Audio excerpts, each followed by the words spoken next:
Welcome to the channel, another beautiful episode in the channel. Follow your Canadian dream. Today we are discussing something that everybody who is desirous of coming to Canada is interested in. We are going to talk about this program that is so good, so easy, that even when I told my brother to apply for it, he did. And guess what? It got approved. So you could be the next person, and I want to share how easy it is starting right now.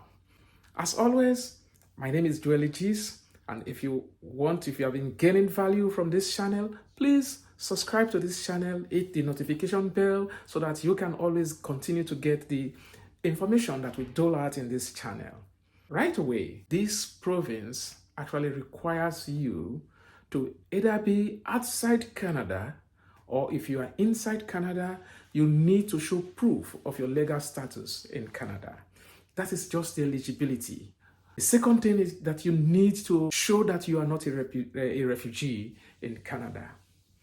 In the assessment grid, that is the different stages, the different category that they assess you for, they only need you to have 60 points out of a total of 110. Is that not gracious enough? You could do that.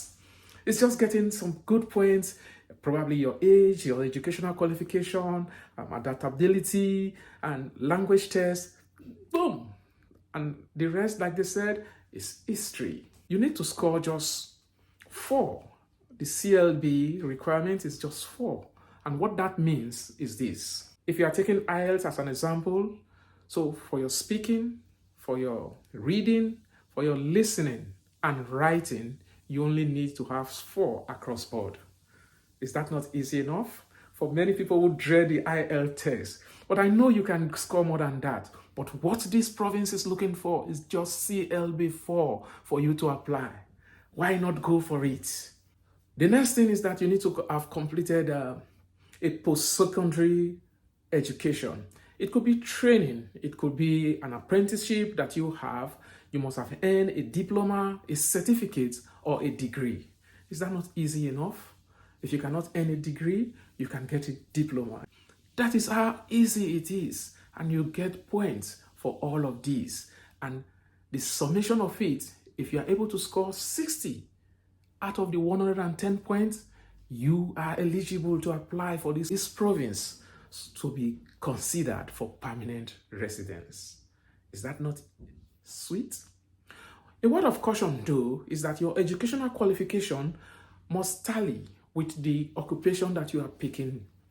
Say, if I'm picking, let's say, mechanic or mechanical engineering, my certification course should also be in mechanical engineering. That is just the difference. So you might not want to have probably a business management as your course of study and you are looking for a mechanic, or vice versa. It doesn't work that way. Your educational qualification must tally with the occupation that you are applying for in this category. The next sweet spot is that you need to have an ECA. And what is an ECA? The ECA simply means an education credential assessment. You have designated bodies that are assigned to carry out this assessment. Even from outside Canada, you can pay your money, send in your transcript as they require from you. You just need to follow the process in that particular organization's website and you will get your ECA done. What it does is telling you your educational qualification from whatever country you are, is compared it with that of the Canadian system. Say, for example, if you have a BSc from your country, at the end of your payment and the assessment, it will say that your BSc degree is equivalent to that of the Canadian system. That is basically what the ECA do for everybody. But for immigration purpose, this is required. So you need to show that.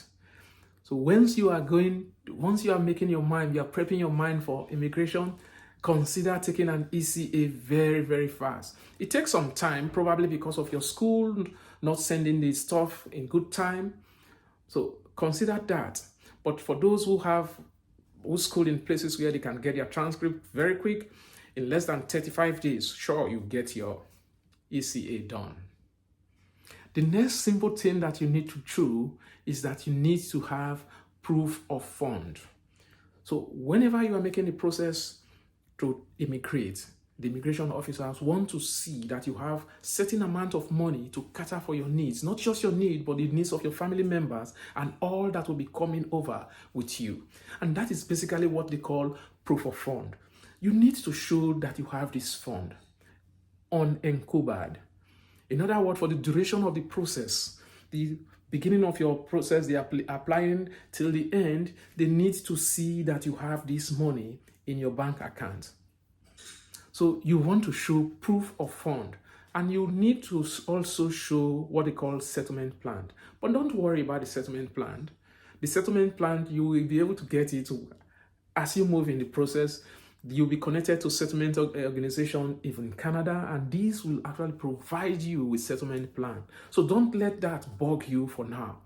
Go for your proof of fund, go for your ECA, go for your language test, and then all you need to do is to submit an expression of interest for this province.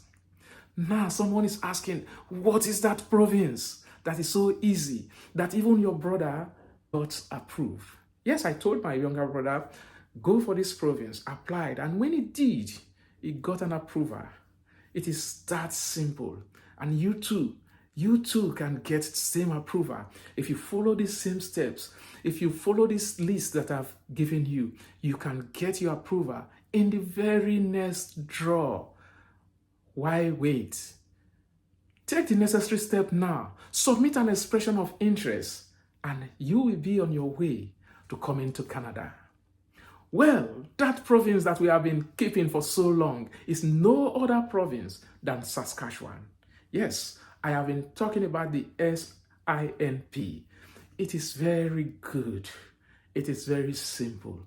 Once you follow all these requirements, if you met these requirements, you can be on your way to Canada.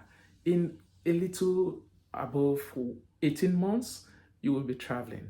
I say 18 months because SNIP, as well as all other PNP, is a two-part application process for PRO. The first part is the province nominating you, which is the very first part. And the second part, once you've gotten that nomination certificate, you use that nomination certificate to apply for your PRO with IRCC. And that takes the remaining bulk of time. So in less than 18 months or so, you will be in Canada if you followed this process. It is so easy, like I said. People are getting approved. You too could be the very next one. If you found value, subscribe to this channel so that you will continue to have this kind of amplifying information. Share this video to others so that they too will get this information. And we will be building a strong community here that many more will see this video. I will see you in the very next video.